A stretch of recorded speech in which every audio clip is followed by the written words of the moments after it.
Welcome back. You're listening to Real Talk with Brian and Dan on 1150 AM KKNW. I'm Brian. And I'm Dan. Our first guest is Amanda Peterson, Business Development Manager with WFG National Title, and Dani Leggett, who is a escrow closer with WFG Escrow. Over the last 6 years, Amanda has been a top business development manager at WFG. Amanda is a native of the Pacific Northwest. She loves interior design, entertaining, and a good suspense novel. On weekends, you can find Amanda out in the garden getting her hands dirty. Also joining us from WFG is Dani Leggett. And Dani, she comes with over a decade of escrow experiences. Her career with WFG began as a front office coordinator in our Puyallup branch. Since then, Dani has been very effective in working her way up the ladder, actively working as a successful escrow closer/LPO. The passion Dani exudes in creating a more memorable experience for her customers and clients perfectly align with her lifelong career goals and dedication here at WFG Title. Dani takes a great pride in being accessible and available to her clients, whether it be via text message or late-night question by email. Her professional diligence and delivery allow her to organically establish long-lasting relationships, instill value within her clients, form friendships, and in turn, they become a valuable piece of the WFG family. So, Amanda, Dani, welcome to the show. Thanks for having us. Thank you for having us. Happy to be here. Welcome. Hey, tell us a little bit about yourselves. Dani, Amanda, hobbies, interests. What do you guys like to do when you're not doing title and escrow? When are we not doing title and escrow? Oh, yeah, there you go. Yeah, totally. I'm kidding.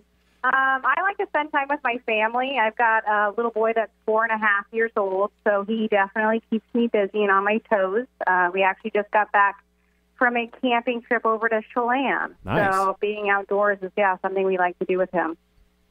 Yeah, I would assume that he probably likes running around and getting his hands dirty, like his mom. Very right? much so, yeah. Constantly dirty, yes. Dani, you would be surprised how many rocks I found in his pocket. Nice. Yeah. What else are you going to do with the rocks? Throw them or put them in your pocket? Yeah, right. Dani, how about you? I know you're working all the time, so with your few moments of leisure time, what do you like to do? Yes, I do work a lot, but I do love my job, so that helps.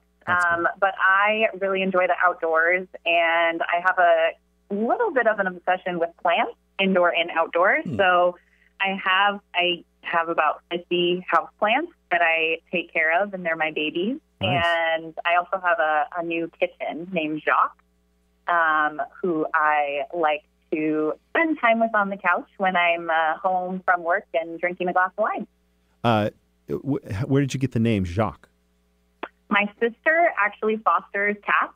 She lives in Spokane for a local shelter there.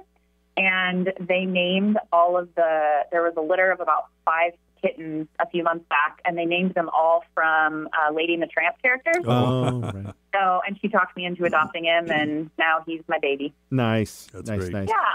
Well, since this is a show about real estate, Amanda, I'm going to throw this question to actually both of you get to answer this question is, what is one of your fondest memories of the home that you grew up in? Ooh, that's a good one. I know what mine is. I think it actually is when it was back in the day, one of the unique winters where we actually got quite a bit of snow. Mm-hmm. And having my mom home because we were snowed in, having the wood-burning fireplace going and going outside sledding. We had a big hill right by our house, and coming inside and just getting warm and doing puzzles with my family. I think that would probably be mine. Puzzles. That sounds like fun. Yeah. Definitely snowy day. And Dani, how about you? Hi there. So I really, there's a Lake Sawyer grocery store. I grew up in Covington, and in the summers, we would ride our bike to the little store, as we named it, and get about $10 worth of candy. Oh, my gosh. Yeah. And then go back to my parents' backyard and sit on our trampoline and eat all the candy. Yeah, so, binge candy. yeah, There you go. that's our parents have a really nice big backyard. So, and they keep it really beautiful with flowers and everything. That's probably my favorite memory. That's awesome. That's great. Amanda, tell our listeners, what is title insurance? Well, the easiest way to explain title insurance is really it's a way to protect buyers and lenders, for that matter, against any defects that could appear on title when transferring property from one individual to another. I think people typically think of insurance and they think about health insurance, which title insurance is a bit different because instead of insuring something that could happen in the future, we're actually insuring anything that may have happened in the past. So there's two typical types of title insurance. Usually there's the lender's policy, so when you're going to be getting a mortgage on a property, and also the homeowner's policy. So with either one of those, we typically do 3 separate searches. We will do a chain of title search, so we'll search the history of the ownership of the subject property. We'll also search tax records to make sure that they property taxes and whatnot and assessments are up to date and current. And then we'll actually also search the names of the individuals because we want to make sure that there's no liens or judgments against the owners or the potential owners. Wow, that's a whole lot of stuff, isn't it? It is. It's very exciting, let me tell you. Well, I mean, it's funny. We've got in here an attorney who has some history searching title and stuff like that. And I also had a good friend of mine who down in Houston, he's an attorney and he worked for the oil companies. And it's funny, I guess, west of the Mississippi, title is done one way. East of the Mississippi, it's done another way. So it's kind of like this kind of like in our business, Brian and I's business, when we're working with sellers, it's like, well, what is this insurance for? What does it do? And I think you explained it really well. But it is one of those things that it rarely comes up, but when it does, man, it could be costly. So if you don't have protection, you're up a creek. That's very, very true. So Dani, let's talk about escrow. What is it and when is it used? So Washington is an escrow state, which means you can close a real estate transaction, either a resale or a refinance, with an escrow company or an attorney. Escrow is the neutral third party that facilitates the transaction, most specifically the dollars.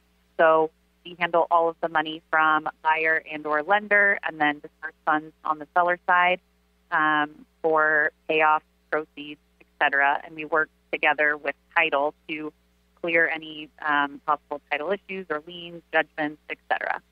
Awesome. So other states are not escrow states, which means what? That the attorneys are closing real estate transactions. Only attorneys. East Coast, there's a lot of both escrow title or escrow attorney states, but they're predominantly attorney states on the East Coast. So does that make it more streamlined, Brian, do you think? Not in my experience. I've done both. And it seems like 6 of one, half does the other? Yeah, okay. To me. Okay. Yeah. So, Dani, what's the most common questions you get from clients concerning escrow services? Where's the information lacking? Common questions. I think the most common question that I'm getting right now is, do I know about wire fraud? Because I think there's so many articles out there and even news castings about the wire fraud that's happening in America right now. And so there's a lot of people that are prompting me with those questions and really asking me, what are you doing to make sure that my money's protected? And WFG has very strict policies in place to make sure that the customer and their funds are protected. And we have secure portals for wire instructions. We don't email wire instructions. We can't take any revised instructions over the phone or in an email or even in a text because we want to make sure that the human that's providing us the information is the correct human that should be receiving the money and or sending the money. So we also require notarized signatures, for example, for disbursements when we're dispersing proceeds to sellers. Yeah, I just thought of something like a good idea is maybe having a secure portal where you log in, right? Just like you would log into a bank, so it's encrypted, and then you supply the wire information. Have you guys got anything like that? I'm sorry, I just put you on the spot, but I was like, hey, that's a really good idea because... No, it is a great idea, and we have implemented that. You have. That's exactly what we're doing. Yeah, we so have smart. a portal. We have a couple different options. One is our My Home portal. The way I describe it to my new buyers and sellers is it's a pizza tracker for your real estate transaction. Pizza tracker literally. for your real estate. Nice. Yep. I like it it. gives you the step-by-step of what's happening and what's needed and where we're at. There's a pie graph, essentially, with a percentage of completion for the transaction. And buyers have access to the wire instructions there in our secure portal so that they can take those to their bank and issue the earnest money wire or also funds to close. So we had a personal experience with wire fraud. We use a form that's a wire fraud alert. We have people sign. We have the conversation. We explain all these things to them. And so it kind of made me wonder, well, how does this happen? Well, one of our clients, one of my broker's clients, a broker that works for me, in helping a buyer with a home sale, they got an email directing them to send their down payment, all their money, and it looked like it came from him, but it did not. It had been hacked. And so the wife sends the money, calls the husband. She's excited. And the point is, in the excitement of the moment of buying the dream home, just forgot the conversation. And thank goodness we were able to get right on that, call the bank manager, and actually stop the wire. Wow. It took about 2 weeks to get the money back. That is but rare. Almost That's great news. Right. Almost $100,000 that went out in the excitement of the moment, even after having the conversation. So for Dan and I, one of the things we do is we don't mean to be too repetitive, but we remind people about it. We have them sign the disclosure up front. Yeah. We encourage you guys to continue to have the conversation.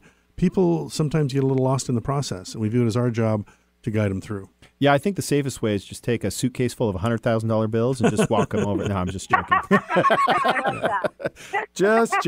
Just joking. All right. Well, it's interesting because most people don't know what title and escrow is, so you can explain something to them. But like you said, if they're caught up in the moment of being excited, some things could overlook. Totally. So, I mean, I'm glad you guys are repetitive about it. Yep. Absolutely. So with all of this, who pays for title and escrow? So in the purchase and sale contract, it's typically stated that the escrow fee is split in half between buyer and seller. The escrow fee is based on the purchase price. And then title insurance, the seller traditionally pays for the owner's policy on behalf of the buyer. And then if there's a lender involved, the lender also requires a policy, and that's paid for by the buyer. Right. So one thing that is unique in terms of the insurance industry about title insurance is it's a one-time upfront, one and done. And for the life, as long as you own the home, that insurance is there for you. So that's something that a lot of people aren't aware of. Yeah, and when you think about, and I mean, Brian and I both know contracts up one side and down the other, and we know it's spelled out specifically in there. However, if a buyer and a seller negotiate, they can, right? They can negotiate where a buyer can say, "Listen, I want the seller to pay my fees too." But it would have to be. It would have to be negotiable. Yeah, everything is negotiable. Yep, I love that about real estate. Let's see. So, I was going back to the pizza question. I wanted to know: would you guys deliver a pizza if we needed it? If it was on the portal? On the portal. Danny, you said service was pretty awesome. So I don't know. I'm not going to lie. I will never forget this. I had a client one time, and he was so patient, but his lender, there was a lot of hiccups on the day of closing. And he was in our office. It was a very sensitive file, and we were just trying to get it done. And he was in our office for probably 5 hours, and it was near the end of the month. And we had the company got us lunch, and he was sitting in the dining room, and we were just like, "Hey, do you want some pizza and some salad?" So that's awesome. You can Good get service. pizza. Awesome. You can get pizza. You just have to hang out with you guys for 5 hours. Yep, exactly. Right. Okay, so what's a typical escrow process like? What's the general timeline? General timeline, yeah, that's a really great question. General timeline is, I would say it's based upon the buyer's lender, typically, and how quickly they can get their approval through underwriting, and then also just how quickly buyer and seller are moving on their forms, since we unfortunately do not have information like phone numbers, and then we need written authorization, social security numbers to order mortgage payoffs, HOA demands, etc. So typically I would say it's about 25 days. I have closed a transaction as quickly as 4 days. Wow, that's impressive. Even with a resale certificate and a payoff on the seller side. So wow, it can be quick, but typically it's about 25 days. 25. Okay. So what happens day of closing? On the day of closing, if there's a lot of different scenarios there, but we'll say on the day of funding and recording, if both buyer and seller have signed, we will, escrow company, take the signed loan documents, send them over to the buyer's lender so that they can review them. They make sure that all of their underwriting requirements are satisfied, cross the T's, dot the I's, and then they fund the file and release us for recording. We now are e-recording in Peterson, Snohomish, and King County, so we don't have to physically walk the documents down to the county, which is saving us a lot of time. Wow. And we can release our files up until about 3:30. So even if we have a later release, we can still record same day. And we get recording numbers by 5 p.m. at the latest, and all is good in the world. Awesome. That's great. I was not aware of e-recording. Me neither. Terrific. When did you guys start doing that? Let's see. They started in King County. Resale. So we've been e-recording for refinance transactions, so just the deed of trust, for quite a few years. For e-recording excise, so on a resale transaction, I would say 2.5 years, I think. Wow. Okay. Yeah. We missed that one. So we've got time for just 2 quick questions. The first one I'm going to send to Amanda. What makes WFG different from others in the industry? Well, besides Dani and I not being there, Good answer. I think the biggest difference is really just the fact that we are trying to be as transparent as possible with your clients, the consumers. Again, it kind of goes back to a lot of times buyer and sellers aren't really unsure of what happens once it gets in escrow. I kind of feel like it's this 30 days of darkness typically, and they start to get anxious. So what we've done is we've taken upon ourselves. Dani mentioned our My Home dashboard. It really allows them in real time the ability to track their transactions. So they are seeing things progress. The anxiety is not as high. We give them access to their documents if they'd like. We make it very easy for them to get a hold of us. And then we also help kind of streamline the post-closing moving process by partnering with some companies that will give clients an update of who their utility providers are so they can get them transferred and connected. They can also help assist with getting their change of address taken care of. So we really try to think about all aspects of the transaction, even post-closing, because we know that if a client's happy, it's only going to reflect well on our brokers. Awesome. So how do our listeners get a hold of you? How do they get a hold of us? Yeah. Probably the easiest way would be just to call our front office and ask for either one of us. Dani and I, like we had mentioned earlier, are always kind of working, so we're always available, whether it be our main office line or just via email or cell phone for that matter. What's that number? My cell phone number is 425-417-6406. And the office number? 425-453-8880. Amanda and Dani, thank you so much for joining us today. After the break, we have in studio Douglas Schwed, Managing Attorney of Access Law Northwest. We'll be discussing what to do before signing a contract with a contractor. We'll be right back.